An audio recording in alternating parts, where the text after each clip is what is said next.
Olá! Seja bem-vindo a mais um tutorial do ActionNet disponibilizado pela SPIN, Engenharia de Automação. No vídeo de hoje, você vai aprender sobre protocolos de comunicação. Podemos definir um protocolo de comunicação de dados como um conjunto de regras que padroniza a forma de comunicação entre dois equipamentos, para que ela seja eficiente, correta e previsível. É difícil generalizar sobre protocolos pois eles variam muito em propósito e sofisticação. A maioria dos protocolos especifica um ou mais dos seguintes procedimentos ou propriedades: como organizar os dados transmitidos, como formatar uma mensagem, como inicializar e finalizar uma mensagem, o que fazer com mensagens corrompidas ou mal formatadas, como detectar perda inesperada de conexão e o que fazer em seguida, como iniciar e terminar uma sessão ou conexão. Os protocolos mais usados atualmente pelo software usam as interfaces de rede, Ethernet ou porta serial. Comunicação em rede. TCP/IP é um modelo de protocolo de transmissão de pacotes utilizando rede.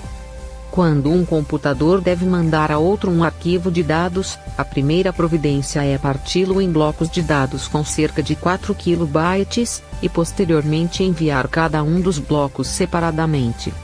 Uma consequência da estrutura e da forma de atuar de TCP/IP é que eventualmente algum pacote de informação se perca pelo caminho devido a algum acontecimento indesejado.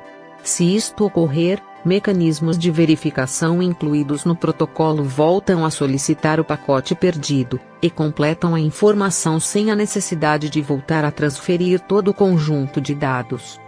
O modelo TCP/IP é baseado no modelo OSI, que é composto por 7 camadas.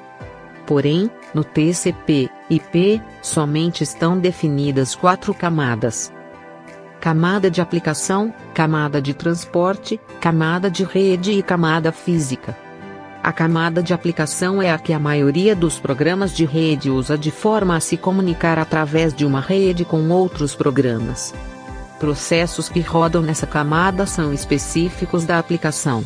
O dado é passado do programa de rede, no formato usado internamente por essa aplicação, e é codificado dentro do padrão de um protocolo. O pacote relacionado à camada de aplicação é chamado mensagem. Nessa camada ficam localizadas as interfaces denominadas sockets. Socket é um mecanismo de comunicação, usado normalmente para implementar um modelo cliente-servidor, que permite a troca de mensagens entre os processos de uma máquina ou aplicação servidor e de uma máquina ou aplicação cliente. Ou seja, sempre que o cliente deseja comunicar-se com o servidor, abre um socket para fazer esta conexão e solicitar dados. O servidor deverá estar com uma socket aberto em modo Listen, para atender a solicitação do cliente e enviar os dados. Os protocolos na camada de transporte podem resolver problemas como confiabilidade, isto é, o dado alcançou seu destino, e integridade. Por exemplo, os dados chegaram na ordem correta?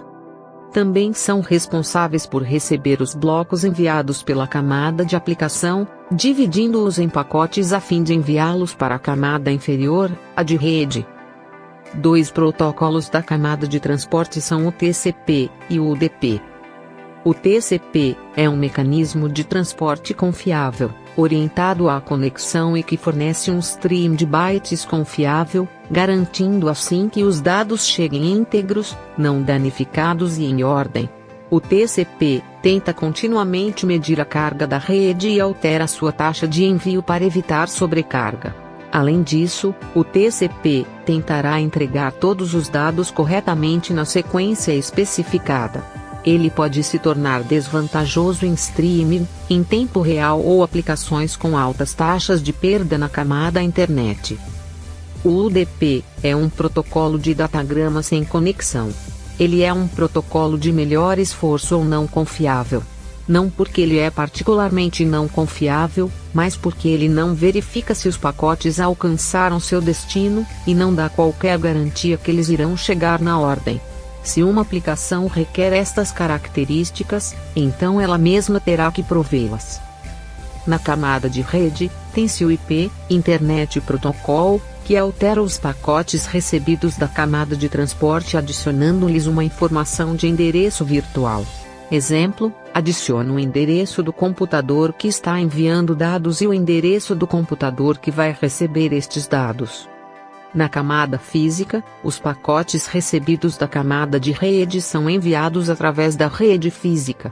Inversamente, se o computador estiver recebendo dados, os envia para a camada de rede. As operações nesta camada dependem do tipo de rede em que o computador estiver inserido, como por exemplo, Ethernet. Comunicação serial. A comunicação serial envia e recebe toda a informação sequencialmente, ou seja, a porta serial envia e recebe bytes de informação, um bit de cada vez. A comunicação é feita usando 3 fios, terra, transmissão e recepção. As características mais importantes neste tipo de comunicação são as seguintes: taxa de transmissão, uma medida de velocidade para comunicação. Isto indica o número de bits transmitidos por segundo. Bits de dados, o número de bits utilizados para constituir cada caractere. Um pacote refere-se a uma transferência de byte único. Quando o computador transmite um byte, a quantidade de bits pode não ser 8 como o de um byte completo. Os valores padrão para pacotes de dados são 5, 7 e 8 bits. Um pacote inclui bits de início e fim, bits de dados, e paridade. Bits de parada, usado para sinalizar o fim da comunicação para um único pacote. Os valores típicos são 1, 1.5 e 2 bits. Paridade é uma forma simples de verificação de erro que é utilizada na comunicação serial. Há 4 tipos de paridade: nenhuma, par, ímpar, marcada e espaçada. Nenhuma indica que não será utilizada esta verificação. O tipo de paridade define como deve estar o bit de paridade, que é o último bit depois dos bits de dados.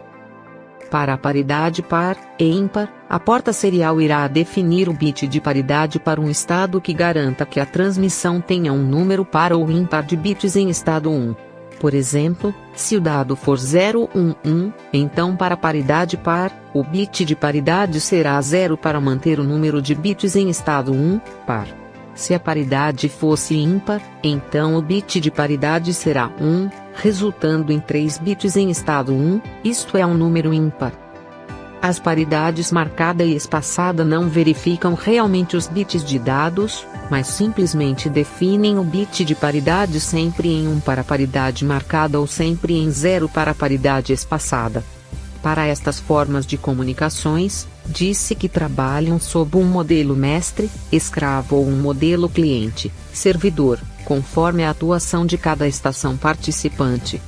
O modelo mestre-escravo baseia-se em que para cada escravo na rede é atribuído um único endereço. Quando o mestre envia uma mensagem requisitando dados ou serviços, o primeiro byte da mensagem contém o endereço do escravo. Dessa forma, cada escravo ao receber este endereço ignora ou não toda a mensagem, conforme o endereço coincida ou não com o seu. Vários escravos podem estar na mesma comunicação. O modelo servidor e cliente é uma estrutura de aplicação distribuída em que as tarefas e cargas de trabalho são distribuídas entre os fornecedores de recursos ou serviços, chamados servidores, e os requerentes dos serviços, chamados clientes. Um servidor é um host que está executando um ou mais serviços ou programas que compartilham recursos com os clientes. Um cliente não compartilha qualquer de seus recursos, mas solicita dados ou serviços do servidor. Os clientes iniciam sessões de comunicação com os servidores, que por sua vez estão aguardando requisições. Agora vamos mostrar como configurar meios de comunicação de dados utilizando o ActionNet. Nesta área há abas para edição, channels, nodes, points e access types.